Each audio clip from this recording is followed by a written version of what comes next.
Radio. This is Pet Life Radio. Let's talk pets. Cat lovers and feline friends, it's time for Adele Park's Quirky Catnips. Today on Quirky Catnips, we're airing a chapter of Quirky Cat Goes Splat by Adele Park. This frightfully funny tale is narrated by the ever-so-snarky Skitters the cat. Find out what happens when Skitters goes cattywampus for a kitten named Harriet. Tune in each week to hear a new chapter of Quirky Cat Goes Splat, only on Pet Life Radio. Meow Kitties! Audio Recording St. George presents Quirky Cat Goes Splat. Written, produced, and edited by Adele Park. Narrated by a full cast. Splat! Meow, bitches. Twisted Tales by Skitters the cat. Part 13. Polygamy must be contagious.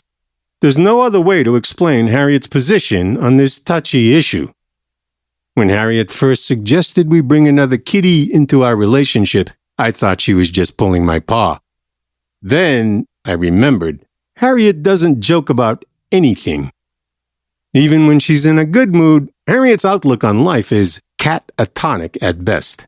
The people in Harriet's life are polygamists, which is likely where she came up with this absurd idea to begin with. So what? My first handler was a radio shock jock hooked on porn, but you won't catch me playing an air guitar or flogging my flibberjit. I suppose Harriet thought she was being charitable by offering to let me choose the new sister kitty. Her true motivation hit me squarely between the whiskers. Harriet wasn't concerned about some golden ticket to heaven given only to polygamous families. I just wasn't enough cat for her. And while some Toms might be intrigued by watching their lady friend bump and grind with another pussy, I wasn't one of them. Not because I'm some kind of hetero supremacist, I just don't like to share. I'm not equipped to handle more than one feline at a time anyway. Amongst the many regrettable things that happened during my time with Nancy Neptune, I was neutered. Initially, I worried the procedure had turned me into a transsexual. Not that there's anything wrong with that. Then, I compared notes with other animals and realized most of us have suffered the same treatment. I can only imagine what the veterinarian thought when they brought my dog friend, Grundle, in to get snipped. I'll bet each of his hairy Rottweiler testes weighed a pound apiece. In the world of polygamy, spiritual collateral is measured in the amount of women each man can marry. Those who are unable to produce offspring are about as useless as a white crayon. And that's exactly how these types are treated, like they're completely invisible. Nephi Stratton, the prophet of Zion Flats, has turned erasing people into an art form. He gets off on kicking little kids and dissenters out of that scrappy wasteland in the desert. You got me as to why those who remain tolerate having their loved ones discarded like well-soiled kitty litter. Chapter 13. Nephi Stratton. The fourth seal in the book of Revelation speaks of a pale horse, one who carried death as its rider. That pale horse has a name in Zion Flats, Evangeline DeLuca. She isn't galloping across the planet singeing the scourge of the earth. What she's doing is far more bothersome. Evangeline seeps into rooms, unnoticed, like a malignant form of cancer. My heart nearly stopped beating when she snuck up on me the other night. I was closing up the building where the order meets when I sensed someone standing in the shadows. At first, I thought it was the cops. They'll do anything to stop me from exercising my right to follow the true tenets of the Mormon Church. Then, I realized it was just Evangeline. She isn't smart like her slippery con artist of a father. If she was, she'd know better than to get anywhere near me. Nicholas DeLuca has been out of the picture for 6 months. Yet he's still managing to cause trouble at Juniper Hollow. Nicholas put on a good show, but I always knew he was a coward. His second wife, Rebecca, got the idea Nicholas was planning to cut and run. It would explain why she went clear off her nut and tried to kill her own daughter. Too bad Rebecca didn't succeed. Like a true lily-livered weakling, Nicholas promised Rebecca he wouldn't accept a third wife until she conceived a son. My sister, Orinda, told me Rebecca induced all those miscarriages just to get a short leash on Nicholas. Everyone knows a man must be sealed to 3 women in order to be accepted into the celestial kingdom. Rebecca must have cared more about her earthly pleasures than she did about eternal life. She knew she wasn't getting into heaven alone. It ain't a ladies' club, for crying out loud. Rebecca started stirring up trouble the second she arrived in Zion Flats. Her mother wasn't too bad. I married her myself, but I wasn't about to live with Rebecca, especially after her little sister kicked off. Rebecca's story was that she accidentally fell from the barn loft and landed on the grist mill below. They were the only ones in the barn at the time, so why was the mill turned on? Blood and guts sprayed everywhere. I don't see that much gore when I slaughter a pig. I called Rebecca into my office for a little chat. The media in Naval portrays us like a bunch of murderous miscreants. You can't trust the press. They're in cahoots with the dissenters from Naval. No one gets killed here without a reason. I wanted to hear what Rebecca's was. I was waiting for contrition or even an excuse. Instead, Rebecca defied my authority by moving into my personal space. For a moment, I thought she was trying to seduce me. Then she said, "God wanted me to." I have never seen so much hate in the eyes of a human being. I'd just as soon kiss a snake than get that close to Rebecca ever again. Fortunately, I had a plan. Figuring 2 wrongs might make a right, I introduced Nicholas DeLuca to Rebecca following a prayer meeting at the Zion Flats ward house. Nicholas took a shine to Rebecca from the get-go. I didn't need to be divinely inspired to figure out these 2 deserved each other. Orinda says they went at it like a couple of feral cats, mating, hissing, snarling, and biting. It was like that constantly. They'd gorge on each other's flesh, then try and rip each other to pieces. Alcohol is against the word of wisdom, but Nicholas wouldn't follow good advice if someone engraved it on a gold brick and clobbered him over the head with it. Orinda wanted no part of his moral transgressions, yet she got involved anyway. Orinda was just as hung up on Nicholas as Rebecca. Of course, she'd never admit it. And why would she? Nicholas would no more bed Orinda than he would a bristly badger. Not that there's much difference between the 2. Ever the faithful servant, Orinda did his bidding, letting me know when Nicholas compromised her integrity with a liquor run. Stupid hustler didn't think I knew about the booze. How could I not? He was hiding from the law, so Orinda had to buy it for him. Pitt County is dry, so Orinda was driving to St. George every other week, especially after Rebecca came into the marriage. To make matters worse, Rebecca was courting madness by using belladonna. She wasn't the only one either. When Nicholas couldn't get his grubby hands on all the scotch he wanted, he let Rebecca scramble his brains with belladonna. Nicholas was wanted on federal charges, making him as useless as a wooden frying pan when it came to running errands. He bought a rolling wreck of a van and had Orinda get her driver's license. Don't get me wrong, this rig comes in handy. The men in Zion Flats have work to do. We can't spend all day running the womenfolk to St. George for supplies. We boycott the city of Naval. The apostates there don't deserve to have our welfare checks circulating throughout their community. Tensions ran high with Rebecca and Nicholas. She kept having miscarriages, and they kept fighting. Orinda says Rebecca would get violent, scratching and clawing like a wild animal. Sometimes she'd run out in the night and not come back until the next morning. Orinda thought she was involved in witchcraft. Maybe so, but all 4 of the people who lived at Juniper Hollow showed up for worship services every Sunday. I could have done without Evangeline. Her clear eyes and white skin are disturbing. Since Nicholas obviously wasn't in it for the long haul, I tried to get while the getting was good. Despite being so shifty, Nicholas was a talented stonemason.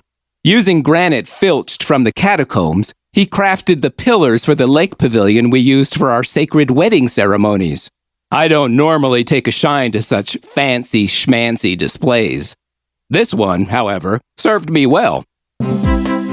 Hang tight, kitties. We'll be back in a scratch. What happens when cosmetics and polygamy collide? Find out in Quirky Killers by Adele Park. Take a trip to quirky polygamist country, where one of the local brides is just itching to get her husbands to heaven in a hurry. Quirky Killers. Get it today on audible.com. You'll die laughing. You know the expression, cats have 9 lives. Well, what if you can give them one more? The Give Them 10 movement is on a mission to help give cats an extra life. How? With spay and neuter. Spaying or neutering your cat helps them live a longer, healthier life. And it helps control free-roaming cat populations too. Learn more about the benefits of spay and neuter and meet Scooter, the neutered cat, at givethem10.org. That's givethem10.org.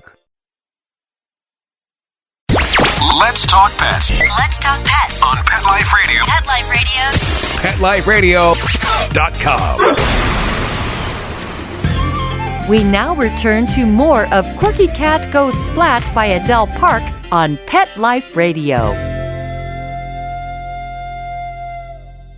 Nicholas had crept into Juniper Hollow without 2 wooden nickels to his name. He slithered over to Zion Flats, looking for work. A member of the quorum hired him to make a headstone for his father. It was nice craftsmanship, elegant and highly polished. Slowly, Nicholas wiggled his way into our community, generously offering to build the pavilion in the lake. Curious, I let Nicholas go along, wondering what his motive was. The easiest way to find out was to have him marry my sister, Orinda. I thought he'd choke at the suggestion. Any man with 2 eyes in his head would have. Instead, Nicholas bucked up and hitched his wagon to that old battle axe. Nicholas needed money, that was for sure. He wasn't getting any help from the DeLuca clan. Not a one of them had come around since the federal raid that happened during my grandfather's time. The electricity hadn't been turned on at Juniper Hollow for years. Nicholas tapped into our electric line at Zion Flats, so no one from the rural power company would catch on. What was I getting in exchange? The promise of a new temple. As prophet, it is my solemn duty to provide my community with a temple worthy of Heavenly Father. For years, there have been plans to build a grand edifice. Lack of funds kept it from becoming a reality. Then I struck a deal with Nicholas and set about implementing a new tithing program. I reminded my followers that Jesus said it was better to give than to receive. In addition to being a stonemason, Nicholas was squatting on a property that had a whole mountain's worth of raw materials. He was able to quarry granite out of the ridge without anyone even knowing what he was up to. After he built the pavilion, Nicholas went to work making columns for our new temple. It didn't matter that carving into the ridge could cause the whole thing to collapse. By the time that happened, Nicholas would be off swindling some other sucker. His willingness to do this sent 2 clear messages. One, that Nicholas wasn't long for this area. Otherwise, why would he jeopardize a potential escape route by destabilizing Granite Ridge? And 2, it confirmed the DeLuca family didn't know Nicholas was hiding at Juniper Hollow. This group of depraved mobsters would never consent to giving away free granite for a polygamist house of worship. The Nimbletons, who call themselves architects in Zion Flats, kept changing the plans for the temple. Every time they'd hit a snag, these dolts would send the whole thing back to the drawing board. While all this was going on, things were falling apart at Juniper Hollow. Rebecca started feeding Evangeline syrup made from belladonna berries. Then she'd take that spooky child on her late-night howls at the moon. Orinda thought they were communing with the occult. Nicholas, meanwhile, was drinking himself into an angry stupor every night. Wanting to at least get the columns of the new temple finished before Nicholas lost his mind completely, I called him into a planning session with the architects. It was a contentious gathering, with some of the men accusing Nicholas of dragging his heels. The meeting went on and on, well past supper time. I finally ended it with a warning to Nicholas that if he didn't pick up the pace, he'd have more trouble with me than any belladonna concoction Rebecca could cook up. Nicholas, always the sly one, acted all innocent, like I didn't know he was doping with that wretched wife of his. The meeting left me with a pounding headache. I had one of my wives bring a sandwich to my room, and I tucked into bed early. The urgent rapping on my door a few hours later could only spell disaster. No one would dare to disturb me unless the town was on fire. I wasn't surprised the chaos was coming from Juniper Hollow. I'd been expecting it. While Nicholas was in Zion Flats getting hammered at the construction meeting, that strumpet, Rebecca, poisoned Orinda with belladonna. Orinda got violently sick after a meal prepared by Rebecca. She took to her room to recover and slept the afternoon away. Around sunset, Rebecca hauled Evangeline out to the baptism pool and tried to drown her. That was speculation on Orinda's part, but it makes sense. By what I consider to be an unlucky coincidence, Nicholas got back to Juniper Hollow in time to stop Rebecca from putting Evangeline out of everyone's misery. Orinda woke up to the sound of someone shrieking. Nicholas and Rebecca were in the kitchen, screaming and throwing things.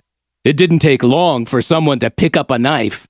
Maybe both of them had one, who knows? Orinda says there was blood everywhere. Once again, Evangeline mysteriously managed to slip out of the line of fire. I had counseled Orinda on what to do if something like this ever happened. As per my guidance, Orinda ran outside and cut the cable used to supply the house with power. As prophet of Zion Flats, I can give power or I can take it away. Flim-flam man that he was, Nicholas probably planned ahead to use his daughter as a decoy. He must have rode out to the catacombs and told Evangeline to climb up to the top of Granite Ridge. Slick Nick knew old man Fletcher would call the cops, and that's exactly what happened. I'm not sure when Rebecca took a dive from the widow's walk, or even if she got a little nudge. Evangeline may be dumber than a frozen muckluck, but that murder attempt may have set Rebecca off. There's also the possibility that Orinda helped Rebecca meet her maker. There was never any love lost between those two. Whatever the case, Orinda did the right thing in moving Rebecca's body after it hit the ground. The fuzz hates it when you do that. It confuses them. I shouldn't have to give out badges when people follow my orders, but Orinda has been repaid for her services at Juniper Hollow nonetheless. I let Orinda keep that crummy van Nicholas bought, then sent her to work at Gecko's Gulch. She's around to keep an eye on that impertinent Moon McKenna and make sure there isn't any funny business with the other workers. Things were finally getting back to the way they should be. Until this morning. That's when I discovered someone was monkeying with the irrigation system at Juniper Hollow. I know, because I was trying to pilfer a little water myself. I figured the DeLuca family owed me for the money Nicholas skimmed off our church redistribution program. What I couldn't understand is why someone was trying to repair the pipe from the pump house to the baptism font. It sure wasn't Boyd Fletcher, the old codger on Granite Ridge. He's been warned more than once to stay out. There aren't any fruit trees on Boyd's property, so he didn't need the water. Besides, it would take an engineering marvel to pump water up a mountain as high and steep as Granite Ridge. Boyd just isn't that bright. Was it possible Evangeline was fooling with the pump? It didn't seem likely. Evangeline can barely string 2 sentences together. I can't think of any reason why she would want to fill up the baptism font, unless she wanted to finish off what her mother started. I probably wasn't going to get that lucky. No, it had to be someone else. Then, I thought of Willard Simmons, Rebecca's twin. During the years Willard lived in Zion Flats, he made the mistake of challenging my authority, especially about my dealings with Nicholas DeLuca. I knew Nicholas was a charlatan, but I had a temple that needed building. At the time, Nicholas was of more value than Willard. I called some select members of the order to escort Willard out of Zion Flats. He left with nothing but an old truck and the clothes on his back. Just to put some sting into it, I planned to reassign Willard's wives, promising one of them to Nicholas. The shyster from Sin City was still one bride short of the entry requirements into the Celestial Kingdom. The gal I had in mind for Nicholas could gobble feed corn through a picket fence. I figured if Nicholas could stomach Orinda, he'd be okay with another wife of equal or lesser value. We all knew Rebecca was the only one Nicholas ever wanted anyway. I pulled together the same group who got rid of the rubbish that is Willard Simmons. We spent all day driving around St. George, perusing construction sites. Warren Jeffs, the prophet of Colorado City, had this place well supplied with rejects from his community. Jeffs had started cleaning house long before the feds caught him cruising around Nevada in a red Cadillac Escalade. Stupid government. They made a celebrity of him. Now everyone thinks Warren Jeffs is the spokesman for polygamy. I almost didn't recognize my own son. He was up on the scaffolding, hammering away. I gave him a good scare, shaking the metal bars as hard as I could. He didn't want to talk, but he wanted to die even less. I got an address for Willard Simmons and left without another word. Willard wasn't home, but I was in no hurry. I passed around a cooler of Rowdy's Righteous Root Beer and settled in to wait. Willard put up more of a fight than I expected. It cost him an eye tooth before Willard was able to convince me he hadn't been back to Zion Flats since we ejected him. I was flabbergasted when a member of Willard's posse called the cops. That wasn't the way we settled our differences in Zion Flats. Even more surprising was the fact that one of those donut eaters responded to the call. I couldn't help but laugh as we passed this taxpayer-funded do-gooder rushing to Willard's rescue. It wasn't going to bring his tooth back, that's for sure. The stumper to me is the baptism pool at Juniper Hollow. No one outside of our community would have any reason to use it. The heretics in Naval have their own system and rarely head out this direction anyway. From the looks of it, the repairs were aimed at getting it up and running again. Why would anyone want to do that? The blasphemy of it makes me see red. If Evangeline is too stupid to rig up the irrigation system, and Willard is too scared to come back to Zion Flats, that doesn't leave many suspects. I instructed Orinda to scout around Gecko's Gulch, checking to see if those boys staying there this summer were making bad decisions. Everyone else from that opulent monstrosity called Gecko's Gulch knows to steer clear of Juniper Hollow. These boys might need to be schooled on the subject. I look forward to being the one to do it. Skitters the cat hates Blue McKenna more than digesting hairballs. That's why he's especially irked to find that even in death, Blue won't give him a break. Adding insult to injury, Skitters is the only one who can help Blue find her way out of a hellish nightmare involving the DMV. Skitters can't get in a decent nap until he helps Blue cross over. And that's the rub. Get all the scratchy details in Quirky Cat Gets Ghosted by Adele Park. In case you haven't noticed, you've been ghosted. Quirky Cat Gets Ghosted. Get ghosted today on Audible, Downpour, and Spotify. Meow Kitties. Let's Talk Pets, every week on demand, only on PetLifeRadio.com.